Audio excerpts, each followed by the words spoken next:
On May 28, 2011, SRUTI continued its 25th anniversary celebrations with a performance by Shri T.M. Krishna. This concert was held at Great Valley High School in Pennsylvania. Vidwan Shri T.M. Krishna is one of the leading vocalists in the field of Carnatic music. He is innovative yet retains his musical identity and is known for his strict adherence to traditional values of Carnatic music.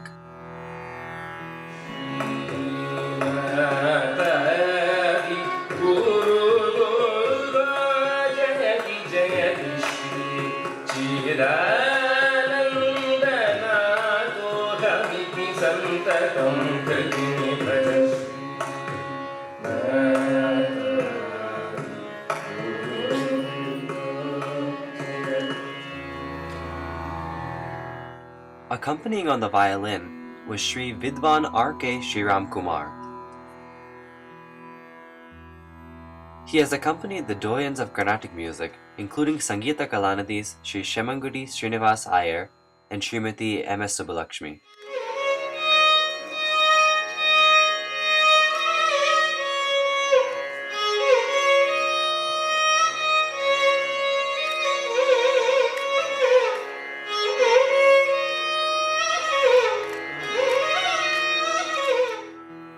Vidwan Shri K. Arun Prakash is one of the most prominent Mridangam artists today.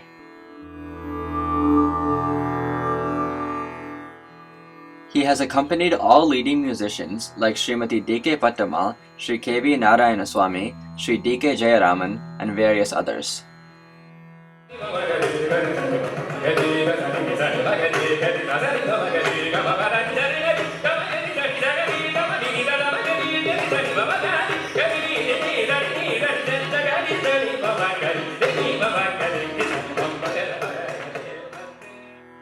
After the concert, we sat down to ask the artists a few questions.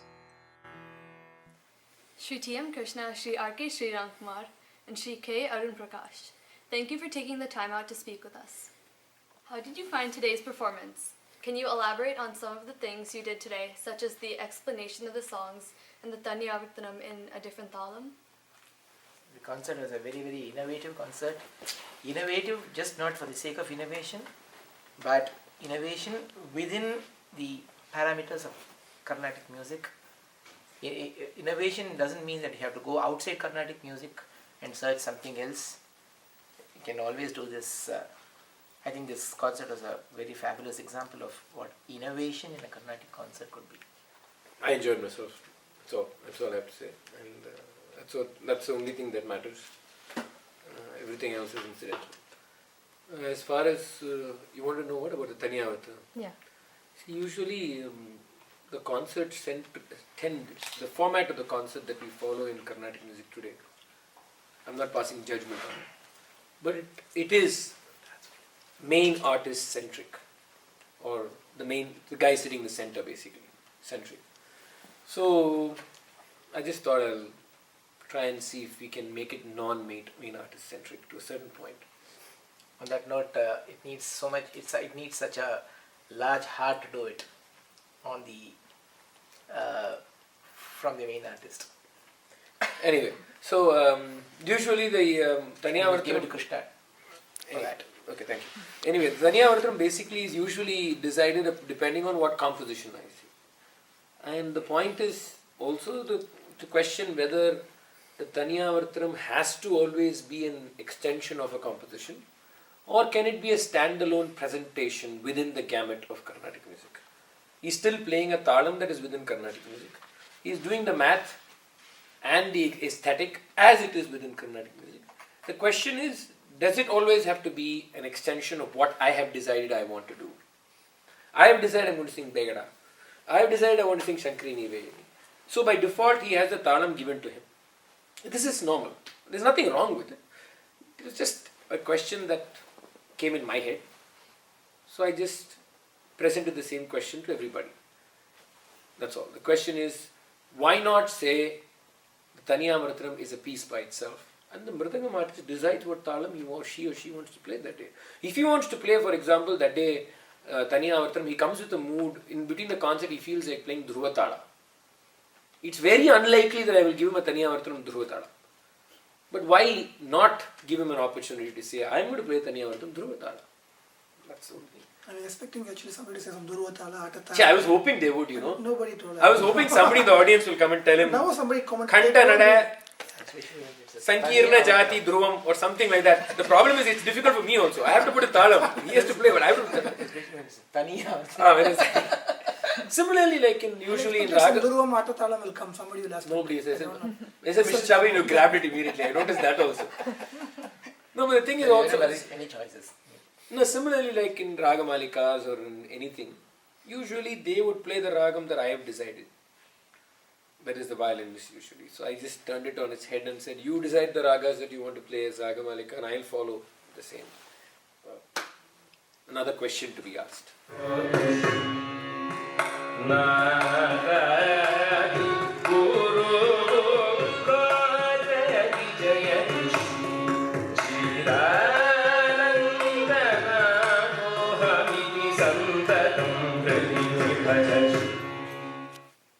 Shri T.M. Krishna, can you give us some personal anecdotes with your guru, Shri B. Sita Rama Sharma? I started learning from when I was pretty much 5.5, 6 years old. Very tough man, big taskmaster, disciplinarian, very old style teacher, almost like a father figure for me. Well, a lot. He's chased me around tables. Because I've sung something wrong to give me a whack. But I've actually run around tables to avoid him getting. So I've done crazy things and I've escaped and gone to play cricket when he's come for classes. Yeah, done all that. Still, he taught me for a long time. Shri R.K. Shriramkumar, how do you manage to catch on to the vocalist line of thinking? For example, in today's performance, when you and Shri T.M. Krishna alternated ragams in the Alapana for Shri Vishwanatham. First of all, you have to have the same frequency of thought with the singer.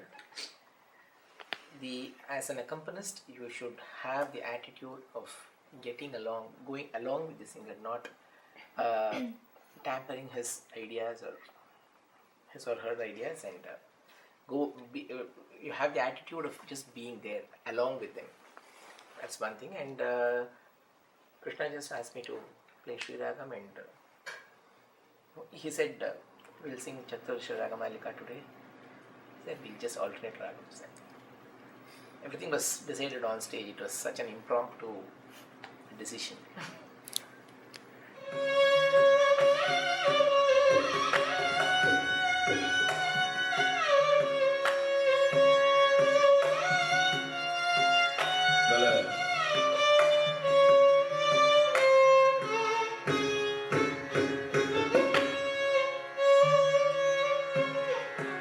Shri T.M. Krishna, you are also a music researcher in addition to being a music performer. Could you explain a few projects you are involved in and why you selected them or considered them to be important? One of the main projects that both Sriram and I are involved in together is to try and audio archive the compositions of Muthuswami Dikshitar as exactly as they have been notated by Sri Subbarama Dikshitar in the Magnus Opus Sangeeta Sampradaya Pradarshini, which was published in 1904. The whole project, this was the first major publication that incorporated Gamaka symbols into the Carnatic system. There was an experiment before by Chinnaswamy Mudaliyar in journals that he published, but this was the major publication that first did it to this extent. So a lot of musicians have always used that document. It's not like it's not being used, but like any notation that you will pick up in Carnatic music, whether it's a Varnam book or anything, since you know the music, the moment you look at the notation, you sing the Gamakas as per what you know about the raga. So we realized that nobody has ever tried to sing exactly as he's written it, which in a way gives you a glimpse of how he learnt it, which means music that he learnt maybe about 1850, because we can be very sure that people of that generation, especially Subbarama Dikshitar, was not one willing to change what he learnt for the sake of time. Secondly, the document itself is phenomenal because it's actually a document that links history with contemporary as it was in 1904. That's what makes it very special. It's not some man just recording old stuff and saying this is how it existed. No. And he has written music, almost a sweep of 300 years of music, of how raga has changed is seen in that document, including contemporary changes during his time, which he has mentioned, though he is not accepted. He is not accepted, but he said yes, that's there. And you can validate most of what he has given. Some people think that I am obsessed with the Sangeeta Sampradaya Pradarshini and everything I quote is from the Sangeeta Sampradaya Pradarshini. There's a big mistake in that perception of people, because I don't think they've spent time even looking at 4 pages of the Sangeeta Sampradaya Pradarshini. Because how do you validate a document? You have to validate a document by cross-referring the document with other treatises and other documents and also oral traditions. What makes this document so great is that you're able to validate what he's written with documents that are 100 years older, documents that are 150 years older. You look at treatises and say, why is he given this? And then you find historical connections. You look at the oral tradition of Dikshitar compositions, many times you find them very close to what he's given. So first, the Sampradaya Pradarshini is probably the most important publication that ever came about in almost 100 plus years of Carnatic music. It's not about only Dikshitar school, it is about the classical system, within which we felt nobody has looked at Dikshitar's compositions exactly as notated. So what we are doing is we are recording all the compositions for archival, for libraries and research scholars, exactly as notated by him. And we are being, of course, guided by Dr. N. Ramanathan, very senior musicologist, and Dr. R.S. Jayalakshmi, who did her PhD on the Gamakas in the Pradarshini. They are pretty much our guides and help us out through the way. That's one. My other big passion is raga history and musical history in link with raga history. So I do dabble a lot. I would not even call myself a researcher. I'll just say I'm somebody who is extremely interested and probably very restless mentally. So that's why I have to keep on looking at something and trying to see, because I think most of what is being done in Carnatic music over the last 100 years, with all due respects to all the greats, many times has been without enough respect to the past. And when I say respect to the past, I mean beyond the recording era of Carnatic music. We only talk about Carnatic music as it was founded in 1920. We only talk about Carnatic music as if it starts from the time that you can find the first recording of Tiger Varadacharya. No. I think we have to look a little further behind. And when I say respect to Carnatic music, you have to go behind and behind and behind. All innovations will be even more special if we actually understand where we are first and before we try and experiment. The problem is we don't have the bandwidth, the attitude, or the time to spend on first figuring out where we are.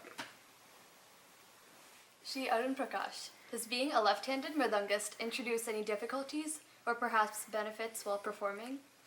I think the ease with which left-hand mridangist plays definitely better than the right-hand mridangist. Is it an illusion or is it true? It's very true. You think it's true? Yeah. Music comes to left-handers naturally, I think, for mridangist. I can see many examples. Even now, many left-hand mridangists, I can see the way they play. There's an easy flow of playing. I mean, the kind of elegance, is it? Elegance, definitely elegance. This question is directed to everyone. How much, in your opinion, should an artist's performance be based on or affected by the audience, and why? It is, I think it's the responsibility of the musician totally to preserve and present great standards of music. The musician should never blame the audience for this. Or the audience wants this. It is the musician who cultivates the audience, who educates them, who enlightens them, elevates them. So it is the total responsibility of the musician to do this. So the audience, there is no question of blaming the audience for all this. This is a very important question because what we give is very important as far as musicians to the audience. At the same time, we have to strike a balance. Everybody has mass and class within themselves regarding artist. Whatever mass I play for you, it should sound class for you. Whatever class I play, it should sound mass for you. That's all. Nobody should sing for any person. So you don't. I think after a point of time, I think that's also a process if you look at it very objectively. I think as you grow as a musician, first you are looking at 4 people to say that you sang well. Let's be very honest about it. As a kid, when you start singing, you want that 2 people to shake their hand. But I think you reach a point where you need to grow out of it. You need to move about it. You need to move to the point where that should not be influencing your music. The applause should not. Sometimes I think people should not applaud. It's in fact far better when they don't applaud. It's almost become mechanical. After every piece, everybody has to applaud. In North America, the standing ovation has honestly become nauseating. With all due respects to everybody. Because for every concert, there's a standing ovation. For every concert, so the standing ovation in no way gives an odd concert a special status. Or a big applause does not, after a point of time. See, when I say that, when I said that the standing ovation is nauseating, don't get me wrong there. But what I'm trying to say basically is that there has to be value to it, right? There has to be value to, even the audience response has to have value. So I don't think the artist after a certain point of time should be singing for an audience. I think the artist should just sing what music is honest and what has integrity to them. And the audience will be there with you because you've crossed that barrier of pleasing the audience. You've crossed that point of making the audience happy. You go through that phase. But there's a point, there's a critical point where you have to move. And that's when what he says will happen. Class will be mass, mass will be class. But till that critical point, yes, you're dependent. And you're scared. You wonder whether this concert is successful. Was there enough applause today? If there's no applause, oh, I don't feel so good today. All these things does play a trick in your mind for some time. And it will. We're all human beings. But when you reach that critical point, then you have to, it's like maturing like a human being. It's like, you're not what you were when you're 12 years old. You are not what you are when you're 35, you're not what you're 25. Why? Because you've grown up, you've more exposure, you've understood more about life. It's as simple as that. It's just maturity, I guess.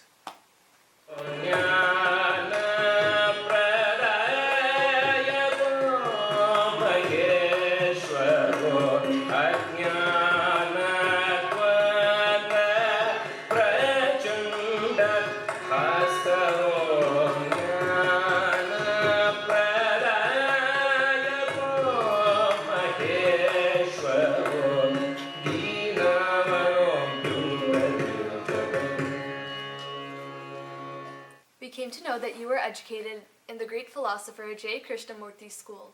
Do you think that J. Krishnamurti's philosophy has affected your music in any way? If so, could you please say a few words about it?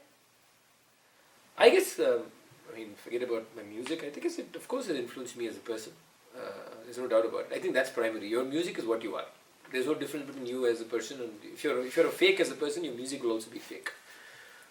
I can tell you that. I can tell you that, vouch for it. It's very obvious. So, the point is, of course, as a human being, it has definitely affected me. Affect is probably the wrong word to use here. Definitely been part of what I am, the way I think. My schooling was very, very non-conventional, if you can use that term. It was not a regular conventional school like you do in India. It was a very free atmosphere. It was totally letting every child pretty much grow at whatever they grew at. And that's how I grew up. So and my household also was very much like that, not just my school. So definitely the schooling and the philosophy behind the schooling, which is KS philosophy, has influenced me as a person. And definitely my attitude towards my music and towards whatever I do is in many ways driven by that philosophy. And also I won't box myself as that philosophy or this philosophy or KS philosophy. It's just a trigger to a way of thinking, and that trigger has stayed with me, and that trigger constantly triggers many other things, many other ways of looking at situations, music, my life, what I'm doing, why I'm doing what I'm doing. It keeps, actually in many ways it keeps me fresh, I think. This question is directed to everyone. Is the creativity of a Carnatic musician most prevalent on stage or off stage? That is, during the preparation or performance, or both? 24 hours. 24 hours. Have to be creative. Yeah, and see, I agree with Shriram and Arun. And creativity is not a compulsive disorder.